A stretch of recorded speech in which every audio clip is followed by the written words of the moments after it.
Yo, what is going on, guys? My name is Amok, and welcome to my 2025 Marvel Rivals wishlist. In this video, we're going to be going over a few of the biggest things that the community needs for Marvel Rivals to keep flourishing through 2025.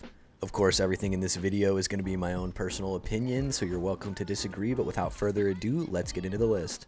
The first thing on my list, and probably the most important for Marvel Rivals next year, is going to be performance optimization.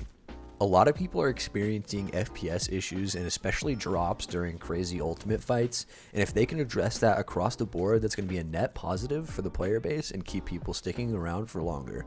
Along the same vein, we have ping related issues. I've noticed throughout my time playing that I'm almost always on a consistent 70 to 90 ping, even though in other FPS titles I'm usually sub 30 or sub 20. This is because there's not servers near me, and I've noticed that overall there's a lack of servers in general. Now in the United States, there's only 3 servers. We have Oregon, Dallas, and Northern Virginia. For someone like me that lives in Southern California, I don't have a very good option in terms of connection.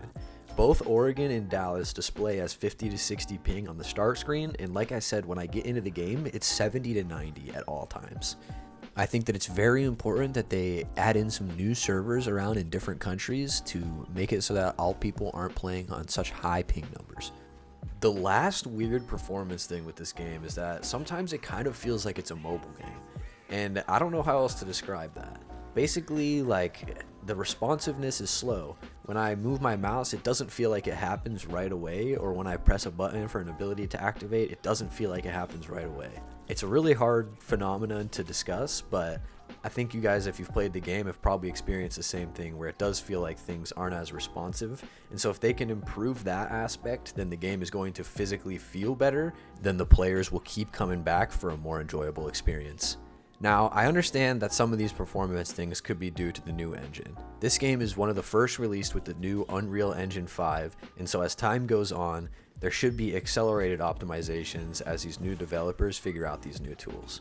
Moving on to more general gameplay related stuff, I want to get into a pretty controversial one that I probably don't have to explain all that much, but I want to give a new unique idea on how we could tackle this problem.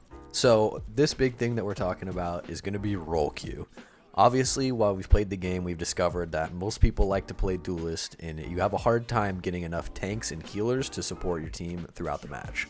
My idea is that instead of a 2-2-2 roll queue like we saw in the past of 6v6 Overwatch, that instead you make it so there only has to be 1 tank and there has to be 2 supports. The rest of the people that you have on your team, you can deliberate between yourselves on what you want to do, but the game forces you to have minimum 1 tank and minimum 2 supports. I think this would still allow for a little bit of expression in terms of team composition, but still have you with your baseline needs throughout each match. Now, it should be pretty clear to people at this point that the game was balanced in terms of how fun can we make the game. It seems like every single character has its place in the game and can go crazy and just do some things that feel uncounterable or just unkillable. And while this is extremely fun to play and play as, it's not as fun to play against when you kind of have your game ruined, you know, an ultimate costed or a random big death because of something that you really just couldn't have done much about.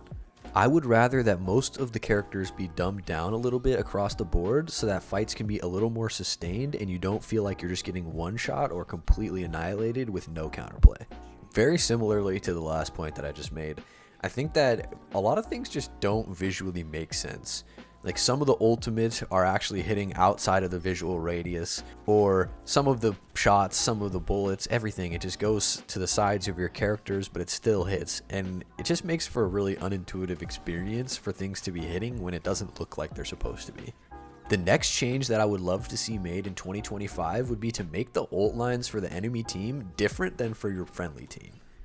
I don't understand why they have to be the exact same thing, and it creates a lot of confusion in the midst of battle when you hear a voice line go off and you don't know if it's your teammate or if it was the enemy team. The last thing around, general gameplay is that, of course, we want to see fun new heroes in this next year. Obviously, that's what everybody wants to see, but I don't want them to be coming out and just absolutely dominate everything upon release. We've seen that a lot in the past with other games where a new hero releases and they're just the best character in the game and there's nothing you can do to play against them. That's not something that we want to see, but we also don't want them to come out and not be playable.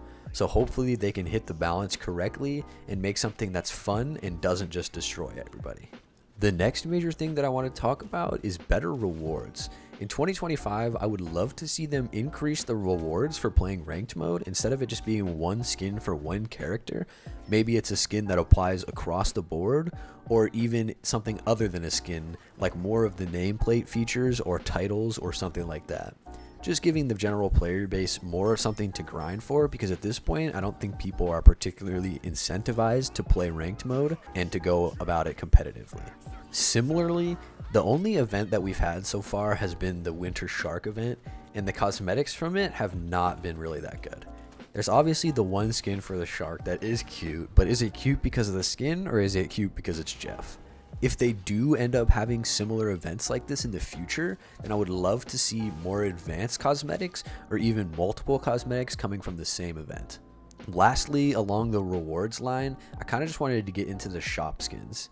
I've noticed that obviously they had a bunch of skins upon release, almost 1 or 2 for each character, I believe, and that's been pretty good. However, some of the character skins are better than others, and as a result, there's a lot of people that are just like, why would I even bother getting a skin for my character right now?